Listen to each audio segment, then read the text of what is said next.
Hello, I'm AbyaXToyCat, and did you know that Notch is making a Minecraft 2? Seriously, he tweeted to ask his fans if instead of making his current game, they would prefer he make a spiritual successor to Minecraft. 67% of people voted for Minecraft 2, boomer, and if like me you wondered if this was a joke, nope, Notch has confirmed he's 100% serious about it, not just due to the money that it would probably make, but also due to the way that Microsoft have handled Minecraft 1, and so why does he have such poor feelings? Let's explain that today, and did you know you can subscribe, by the way, to see more of these videos daily on your homepage. But yeah, Notch has always shared his feelings publicly on Twitter, even revealing that his price was $2 billion a full 2 years before Minecraft's sale was ever agreed. This is something which led to him becoming very wealthy and interestingly not very happy. We've all seen the sad tweets at this point, kind of proving that money doesn't buy happiness, it just makes it a lot easier, but some people can still be sad with a boatload of money. But perhaps despite this, he got back into Minecraft, playing Minecraft Dungeons, and saying that he was very excited and even enjoyed the intro and the first level, but then said that he smelt microtransactions, so he was out just 13 minutes after getting into the game.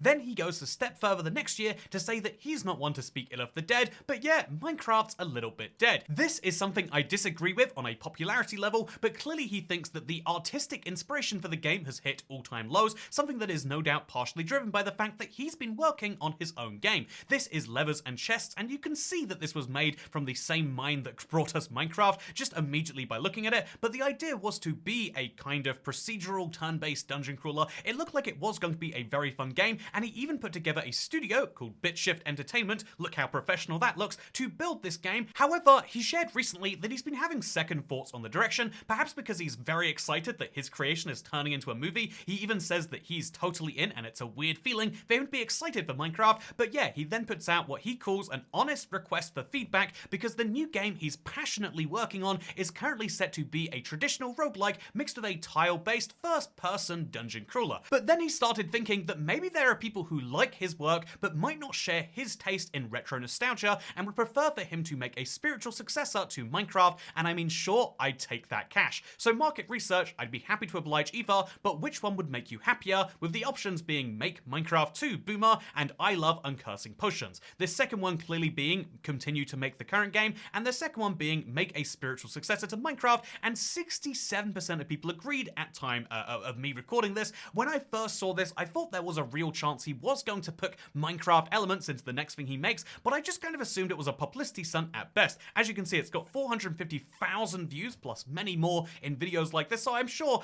it was very successful at that, but I just kind of assumed that he would kind of slink away for a bit, as we've seen Notch do in past. But then a couple of days later, he says, 100% serious about all of that, by the way, something that shocked me and was a big enough thing by itself. But in response to someone who asked what he meant, he says, I basically announced Minecraft 2. Oh yeah, he is doubling down. I thought that maybe people actually do want me to make another game that's super similar to the first one, and I'm loving working on games again. I don't care about which game I make first, but I do know I'm making one, so I'd be willing to give it an honest shot in the form of a spiritual successor to Minecraft and put up a poll about it. My intentions are to be clear and honest, and to admit that spiritual successors are usually kind of washed up and tragic, but he has a fear that whatever he makes next is going to have that problem anyway, and so why not do the thing that people do want and are willing to give me somehow even more cash for? And that's a very good point. If he's worried about his next game anyway, why not just make the thing the community by and large seem to want? And then going on to say that yeah, he values being a man of his word, so he intends to do this in a way which no way will try to sneakily infringe on the incredible work the Minecraft team are doing, and that Microsoft is successfully doing the Microsoft shit-ification about.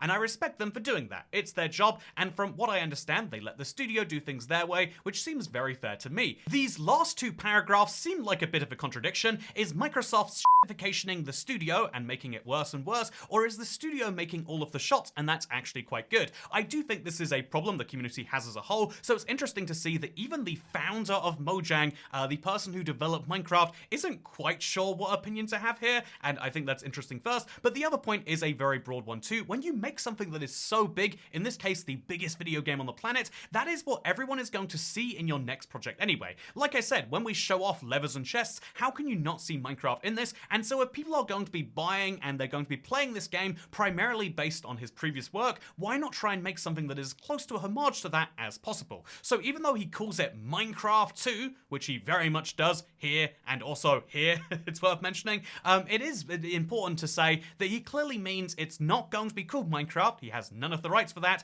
and and indeed, he has to be careful about what he can and can't use, but it is going to be some form of open world block-based or voxel game, which sounds very, very interesting to me. However, some people like Joshin Roda make the valid point that they're not sure they're very interested. Minecraft is a game that takes a long time to get into. They've invested thousands of hours over 6+ years in their craft. Unless Minecraft 2 was an overwhelming step forward in a direction I'm enthusiastic about, why should I invest time in it when Minecraft 1 keeps me happy? And this is a very valid point. Even if Minecraft 2 was genuinely better in lots of ways, it'd have to be a lot better to make you give up on your Minecraft 1 worlds and knowledge and everything else like that. And so you're right, Joshin Roda, I don't think they can ever, even if Notch manages to pull another one out of the hat, which is a real question at this point, like after all these years not developing games, can you make one that will be that successful? Because Minecraft Java Edition was a real fluke of its time. Could you release a game in Java today and have it be that successful? I genuinely don't know. I just know that Minecraft 2 is not actually going to be in any way a sequel to Minecraft, just more of a game that follows the same vibes and maybe has its own little success. But I would also say that every project that Notch has publicly announced since Minecraft's sale has not actually gone anywhere. There's been lots of very exciting ones,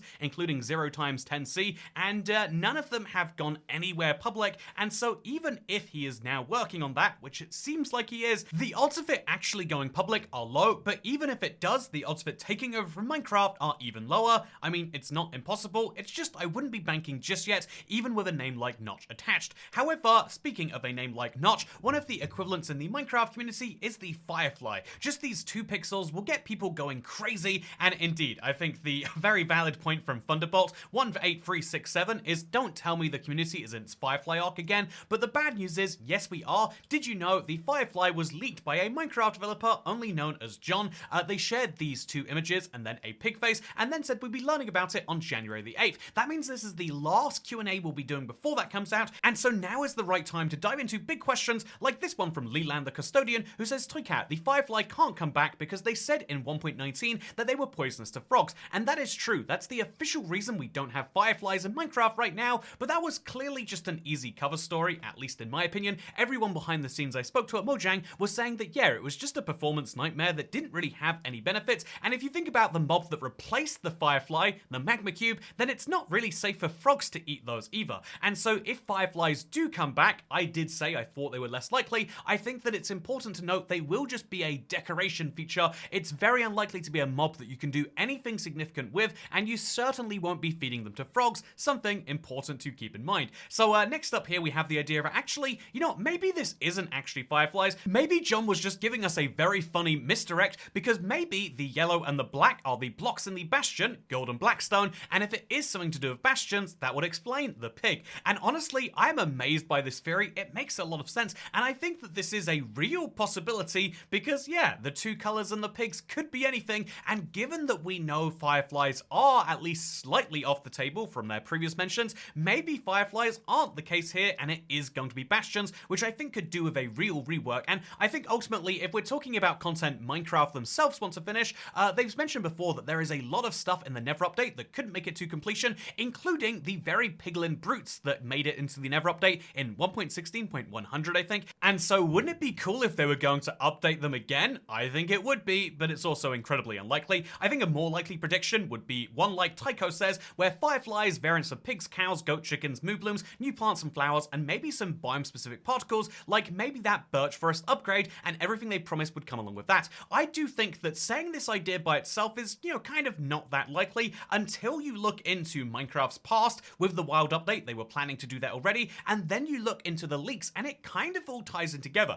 If you're going to have a theory about this update before next Wednesday, again, we are just days away now, 4 of them, if you have a theory until then, I think this is the most likely one to have, but at this point, it's probably worth bringing up the question of, well, I think it's cool if Mojang is doing this intentionally, and that they have permission to leak this because it's fun and interesting and creates excitement for the next update, and I will go into that big theory after I mention one other key thing that's come up this week, because this is Phoenix Rose 1995 saying, I love that Mojang wants parity with Bedrock and Java, but then they make a new Bedrock UI and it won't be coming to Java. What is the point of parity? And this to me raises the biggest issue that Mojang actually has in the post-Microsoft era, the reason that Notch doesn't like the game very much, and the reason that when you look at the game and you hear the words parity, you don't really understand what they mean, mean? I think there is a communication problem because when Mojang communicates parity, they kind of imply that they want Bedrock and Java to be the same, but the actual thing that it means is they want the features to be the same, but even then, not all of them. So obviously they'll both keep running on different platforms,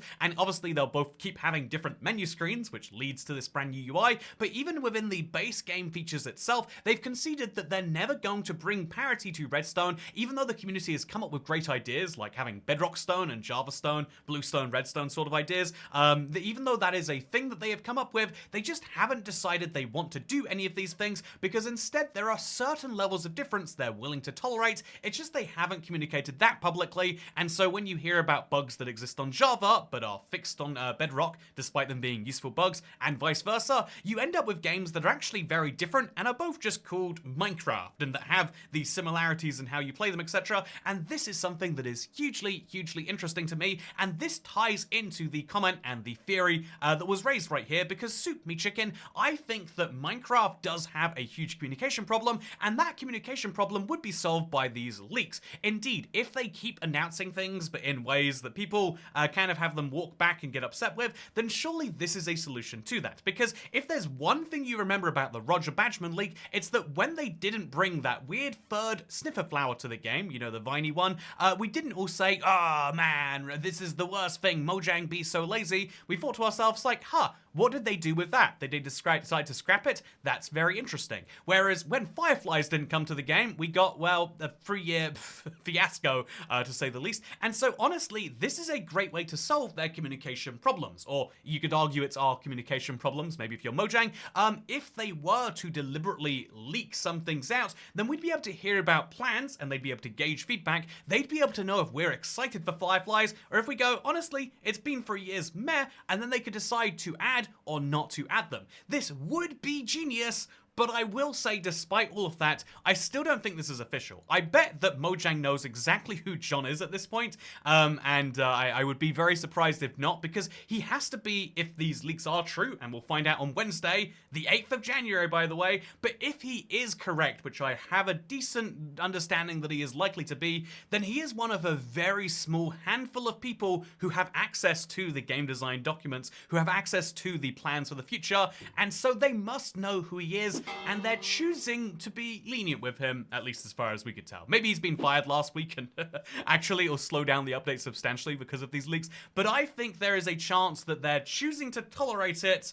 But even then, I would say it's much more likely that it's just a guy who is sharing a bit too much, and in that case, let's keep enjoying it if we can, huh? With that said, thank you very much for watching. I hope you enjoyed this video. I did, in fact, move my flights. I'm now flying on the 8th, which might be a pain if the information comes out too late in the day. I was very lucky that I had a type of flight that you can change.